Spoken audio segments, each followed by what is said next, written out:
Hello, my name's Julian Edgar and I'm the author of this book, Car Electrical and Electronic Systems. What I want to do in today's video is talk about a very special word called hysteresis. I want to explain what hysteresis is in switched systems and show how it can be really advantageous to you to understand what it means and how to apply it.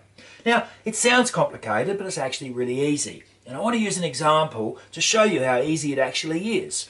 Let's say we're going to install a fan in a car sound amplifier.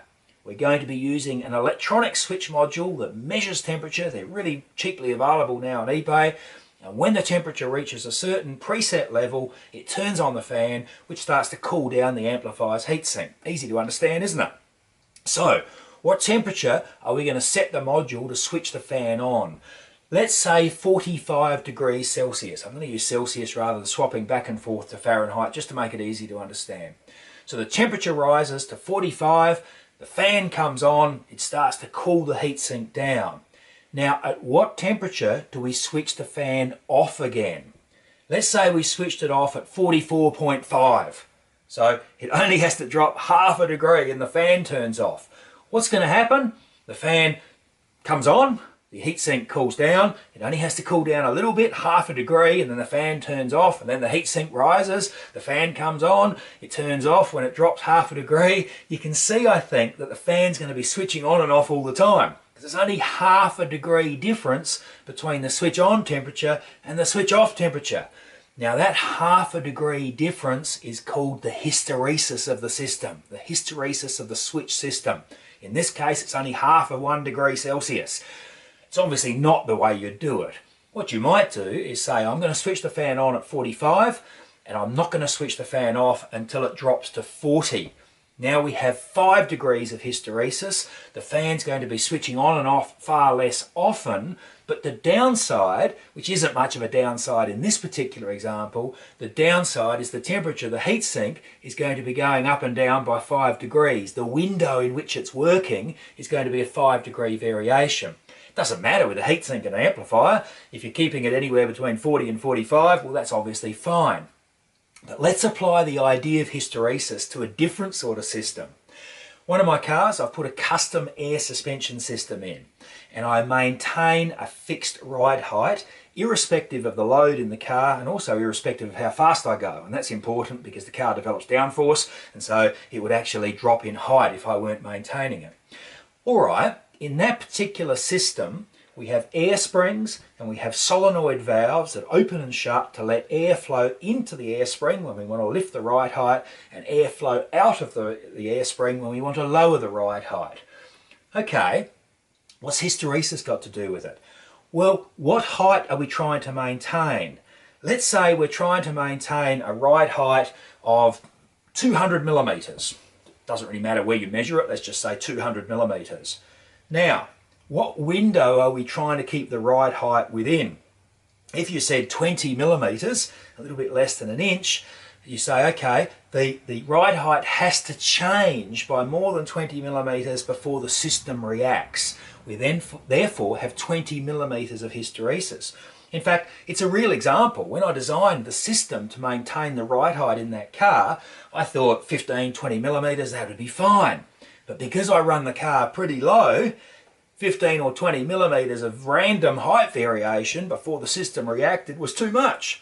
You'd be hitting the bump stops in some conditions because it might be right down the bottom of that 20 millimeter window. If it's right up the top of that 20 millimeter window, plenty of room for bumps, but not if it's down the bottom. So in that case, it was really important that the hysteresis get pulled right back. In other words, the system be programmed to actually fix the ride height, whether lowering it or raising it, depending on which way it was in error, even when that error was quite small from what you actually wanted the ride height to be. Hysteresis, in that case, is the window in which the ride height could vary before the system actually reacted.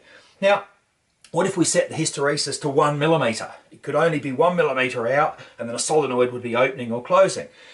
Well, in that case, you make the system so responsive it never stops operating. The solenoids are operating on, off all the time. The compressor has to run more often to charge the tank because we're using up air all the time.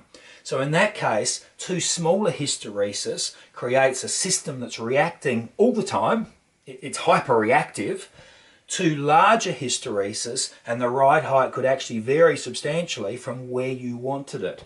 Now you can start seeing the idea of hysteresis, the difference between the on and the off temperature in the case of the air conditioner, the amplifier cooling fan, or the window in which the ride height could vary before the system reacted in the case of the air suspension. It's the same idea, isn't it? It's exactly the same idea. One final example. On one of my turbo cars, I ran a fan on the intercooler. Now, that fan was actually triggered from a voltage signal from the airflow meter. So if the airflow meter was showing that the engine load was high, a high voltage coming out of the airflow meter, I'd turn on the fan. But I made the hysteresis really big, so the fan would stay running until the load dropped right back to nearly nothing. It worked so much better in the real world having a wide hysteresis. The fan stayed on longer, but you see, if the load had been high, the heat sink, the intercooler heat would have been dumped in. A lot of heat would have been dumped in, and so running a big hysteresis, in other words, not switching off the fan until the load got really low, got rid of all that heat because the fan ran longer after each boost event. Now, it's a very simple system. It was only on and off based on the voltage coming out of the airflow meter, but in that case, running a big hysteresis made the system far more effective on the road because it got rid of that heat that had been dumped into the intercooler. Hysteresis, a really easy idea to understand, but in on-off control systems, to really think it through and think, what hysteresis do I want? Do I want a big hysteresis, a big difference between the on and the off? Or do I want a small hysteresis, too small and the system will be overreactive? Where's the happy medium between those two extremes? And it makes a great deal of difference to how on-off switch systems work in cars. The book's called Car Electrical and Electronic Systems. I cover ideas like hysteresis in it, as well as covering all the basis of electrical and electronic systems that are used in cars, and I recommend the book to you. Thank you.